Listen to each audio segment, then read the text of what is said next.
All right, welcome back to the program. So, today I want to talk about a science quantum theorist experiment called Schrödinger's cat. I mentioned in my first video, and I do mention every now and then on this channel, that this law of assumption world does expand a lot further just from Neville. It does basically conclude a lot of philosophy, whether it's Hermetic philosophy, Plato, Jesus, of course. There's so much to this. Immanuel Kant, even Carl Jung a little bit, Einstein as well, who said reality is illusion. There's so much to this that I feel like the Neville Goddard community, as much as I love Neville and I read all his books and I think he's tremendous and I think he's great, we do have to kind of realize that this isn't anything that new. There is so much more to the law of assumption that we kind of give credit to. There's I said in my first video, there's the Kabbalah, which talks about this all the time. There's obviously the Old Testament, the New Testament. There's Hermetic philosophy. There's so much about this that we don't really talk about in the Neville Goddard community, because a lot of people inside the Neville Goddard community believe that Neville was like the first person to figure this out.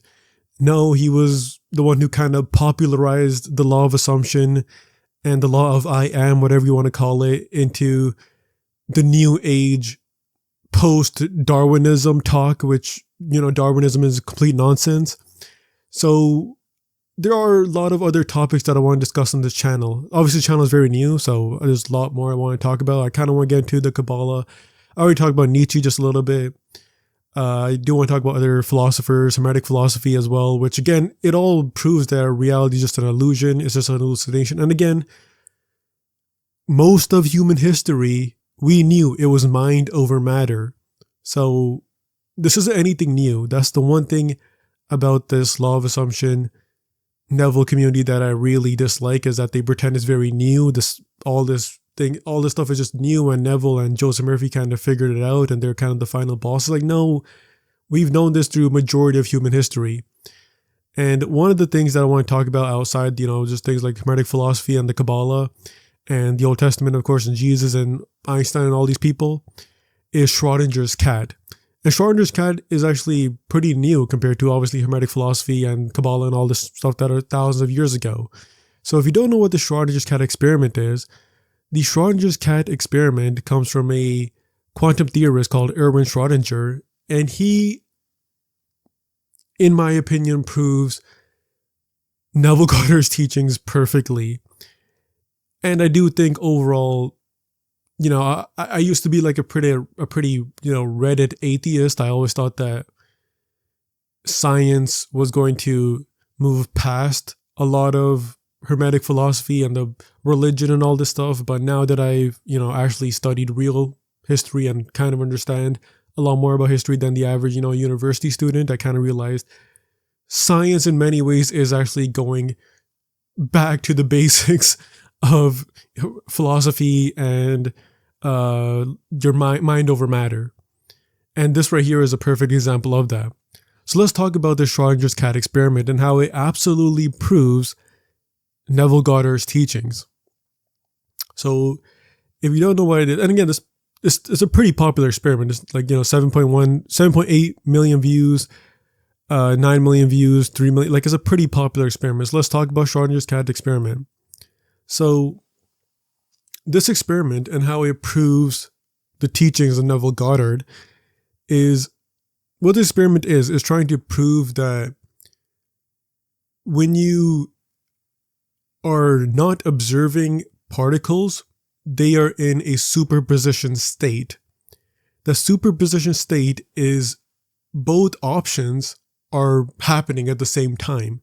It's only when we observe it that the particles collapse into one state. So how this experiment goes in Pacific is that there is a cat inside of a box, and then there's basically poison. And the poison has a 50% chance of spreading and killing the cat, or not spreading and the cat stays alive. Schrödinger, and if you just, analyze the particles, the cat at the same time, if you don't observe the cat is both dead and alive at the exact same time. The particles haven't collapsed yet. The particles only collapse when you observe it. So the cat is both dead and alive at the same time. It is like Death from Family Guy, both dead and alive at the same time. It can only be dead or alive once we observe it. So obviously, again, I'm not gonna get into the super like sciencey part of it, because obviously you guys want to know how it creates reality. But the point is, the cat, it is both dead and alive at the same time until a person actually opens the box, and then the particles collapse into one answer. Before you open the box, the cat is both dead and alive at the same time, and we know this because we can view the particles.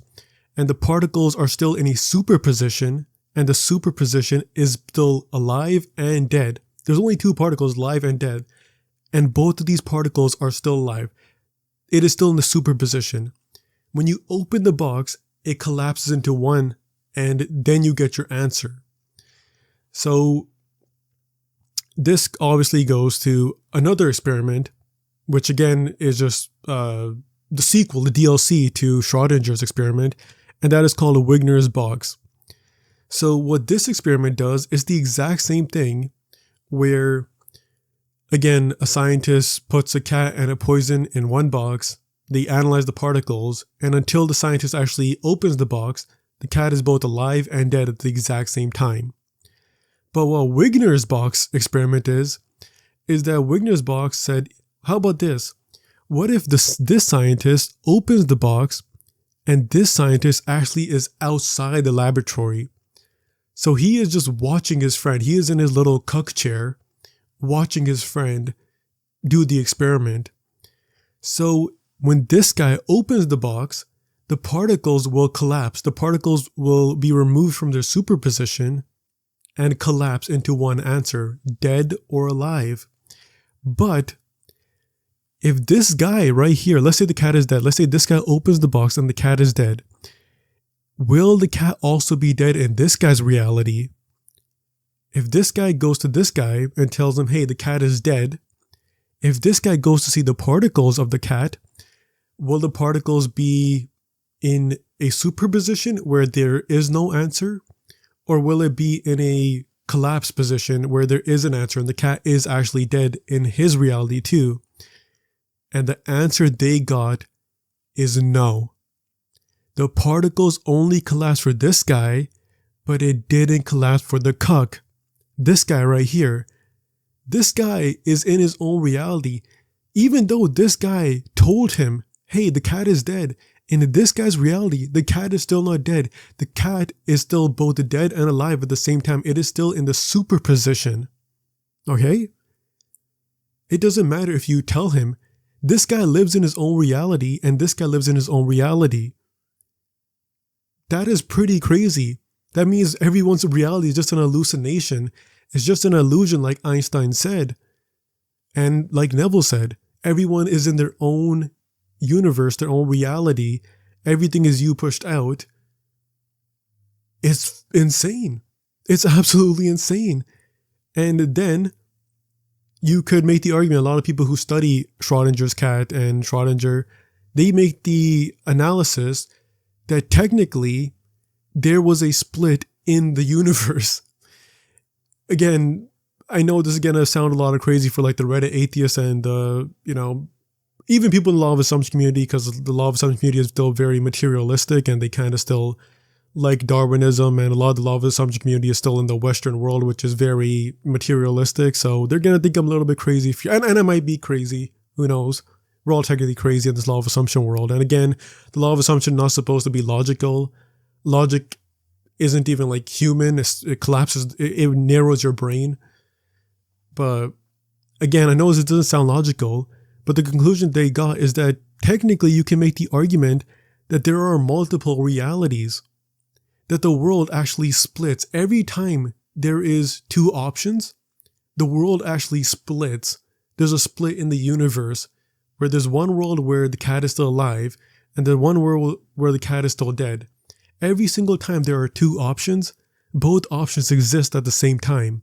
But your reality, you're just going to the one that you believe the most. So that's where the Neville stuff comes in. So the difference between Neville and Schrödinger, the only difference is that Neville would argue that this guy and this guy, they will get the answers that they believe that they will get. If this guy keeps saying to himself, let's say he robotically affirms, the cat is dead, the cat is dead, the cat is dead. Let's say the cat, let's say he really wanted the cat to die. Let's say the cat bit him, it chewed his fucking dick off or something, and he was like, I need this cat to die, this cat is dead, this cat is dead. Then this cat is gonna be dead. That is what they believe. And if this guy, he was like, no, please, the cat be alive. I really need this cat to be alive. This cat has been my best friend. I called it Garfield. It is so cool. It's the best cat in the world. And this guy, the cat will still be alive for him. That's the only difference between Neville and Schrödinger's. These guys, Schrödinger's experiment is saying that reality is just kind of random. So you can, even though there are multiple realities, even though we know that there are multiple realities, even though we know that life is a hallucination and an illusion, because again, the particles haven't collapsed yet in this guy's world, the particles only collapsed in this guy's world. So we know that each person is living in their own reality through the Schrödinger's cat experiment. The only difference that Neville would argue is that each person will get the answer that they believe that they'll get. And that is what manifestation is. That is what the law of assumption is. Sure, you don't need to believe in your manifestation. You need to believe that you have your law of assumption answer or whatever. You can. I'm not saying you can't. It does help a lot. It does create a neural pathway in your imagination and your brain. But regardless, whatever answer you want, you will have. Whatever answer you think you will get, that is what you will get. If you keep affirming to yourself that the cat is alive or the cat is dead, and that's the answer you'll naturally get. That's the only difference. And again, you can argue in horrible ways. Again, there are plenty of videos. Here it is. Here's the video that I watched right here. Schrödinger's Cat Explained by London City Girl. She makes the argument. And I watched this on my other account. I don't watch stuff on this account because I watch some crazy stuff. I don't want to get hacked in. My YouTube history is like the most like racist jokes, comedy videos, and someone exposed me for watching horrible content on my YouTube channel. Like 44 hours of Family Guy funny moments or something. But I watched this video on my other channel recently, just my casual channel that I just watch on my phone. No one knows what it is. This right here in this video, she makes the argument that technically all realities exist at the same time. Every single answer that could have been is there. So, if you look at World War II, she makes the argument that technically there is 100% many universes where the Austrian painter with the mustache, he won World War II. There's also a reality where Stalin won the Cold War. There's also a reality where, I don't know, Napoleon did unite Eurasia and the British Empire collapsed. There is a reality where Iran lost this war on day one. There is a reality where the Ayatollah is still alive. There is a reality that North Korea is like the best place on earth. There's multiple realities. That's her argument. That is what she argues. Every time there's two options, it splits into two realities. But I would make the argument that technically there's actually trillions of realities. There's not only two options. Again, when it comes to the Schrödinger's cat experiment, what if you have the belief that Schrödinger's cat, not only, like we have this idea that, it's only two options. The cat is either alive or dead. Well, what if the cat,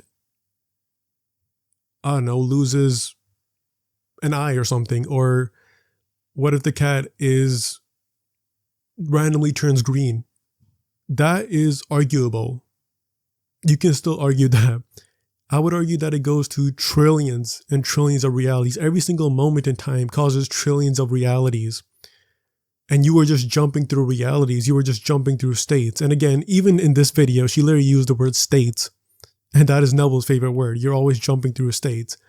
So reality is just an illusion. We all live in our own bubble. Like, we know this through science. Like, science is getting closer to Hermetic philosophy and the Bible and the Torah and the Kabbalah and whatever else, Plato.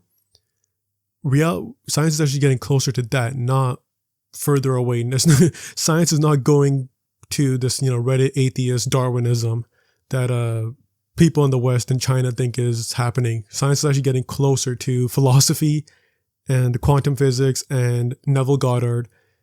And it's kind of going backwards because, again, these are things that we've known for human history, that it's always mind over matter.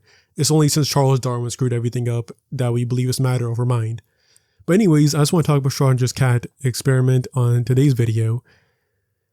And hopefully you guys are having a wonderful weekend. And if not, please tell yourself this is going to be a wonderful weekend. This is going to be a wonderful weekend. This is going to be wonderful. And dig into yourself. Truly believe that in your heart. This will be a wonderful weekend. And I promise you it will, because reality is just an illusion. Whatever you have in your mind, whatever you have in your imagination, that is what will externalize. If your imagination, your God self, which is your imagination, the body is the animal self, the imagination is the God self. Whatever you have in your imagination, if you believe that the cat is alive in your imagination, the cat will be alive externally. If you believe the cat will be dead in your imagination, the cat will be dead externally. And if you believe that you're going to have a wonderful weekend in your imagination, you will have a wonderful weekend externalized in the immediate moment, because there's no delay, like I said in my last video. But yeah, anyways, happy manifesting, gang. And peace out.